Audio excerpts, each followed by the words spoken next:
Puluhan buruh migran care bersama jaringan organisasi peduli TKI hari ini melakukan aksi unjuk rasa di depan kantor Kedutaan Besar Saudi Arabia. Mereka mengecam dan memprotes razia serta proses deportasi TKI yang dinilai tidak adil dan diskriminatif sehingga menimbulkan korban jiwa.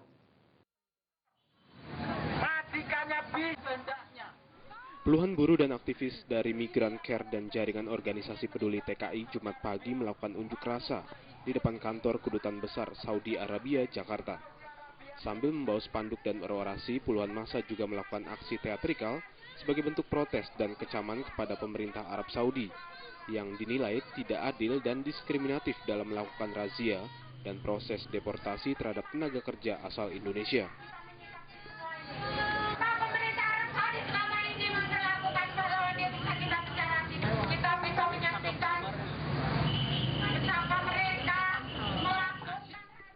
Direktur Eksekutif Migran Care Anis Hidayah mengatakan, pemerintah Arab Saudi telah berlaku tidak adil terhadap TKI asal Indonesia yang tidak berdokumen resmi atau ilegal.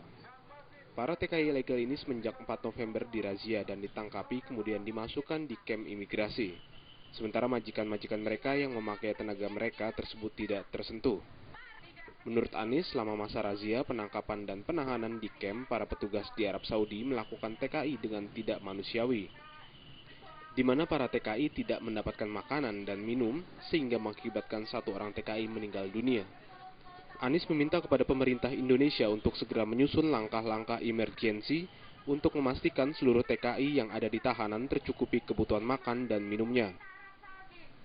Aksi ini berjalan tertib di bawah penjagaan puluhan petugas polisi.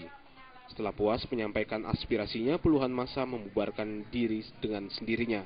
Pemerintah Indonesia, saya kira pemerintah harus segera menyusun langkah-langkah emergensi untuk memastikan seluruh TKI kita yang ditahanan imigrasi itu tercukupi kebutuhan dasarnya sehari-hari, terutama perempuan dan anak-anak. Yang kedua, saya kira harus ada langkah koordinatif untuk memastikan nanti proses deportasinya tidak menimbulkan korban. Saya kira banyak yang sakit nanti karena proses-proses itu gitu, sehingga itu harus dipastikan. Dari Jakarta, Adi Darmawan Sasongko dan Ketut Semadiase melaporkan. Ribuan buruh kembali melakukan aksi unjuk rasa di kantor Gubernur DKI Jakarta. Buruh kembali menolak kenaikan UMP sebesar 2,4 juta rupiah yang sudah ditetapkan pemerintah DKI Jakarta. Akibat aksi buruh ini, arus lalu lintas di Jalan Medan Merdeka Selatan ditutup.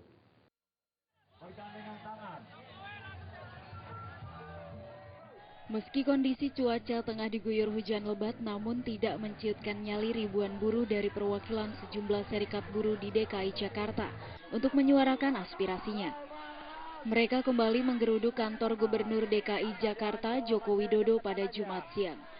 Dalam aksi demo buruh kali ini, para buruh ini kembali menyuarakan penolakan terhadap kenaikan UMP yang ditetapkan Dewan Upah sebesar 2,4 juta rupiah.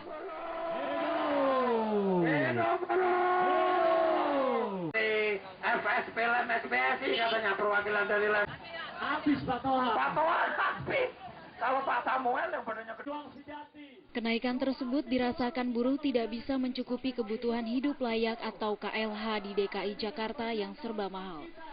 Buruh menuntut agar Jokowi menaikkan gaji buruh menjadi 3,7 juta rupiah per bulannya. Selain itu, buruh juga menuntut agar pemerintah menghapus sistem outsourcing atau tenaga alih daya di setiap sektor pekerjaan. Sementara itu, banyaknya kendaraan dan buruh yang melakukan aksi demo di depan pintu gerbang Balai Kota ini menyebabkan lalu lintas di Jalan Medan Merdeka Selatan dari Patung Tani menuju Tamrin ditutup sementara. Dari Jakarta, Rizky Nur Muhammad melaporkan.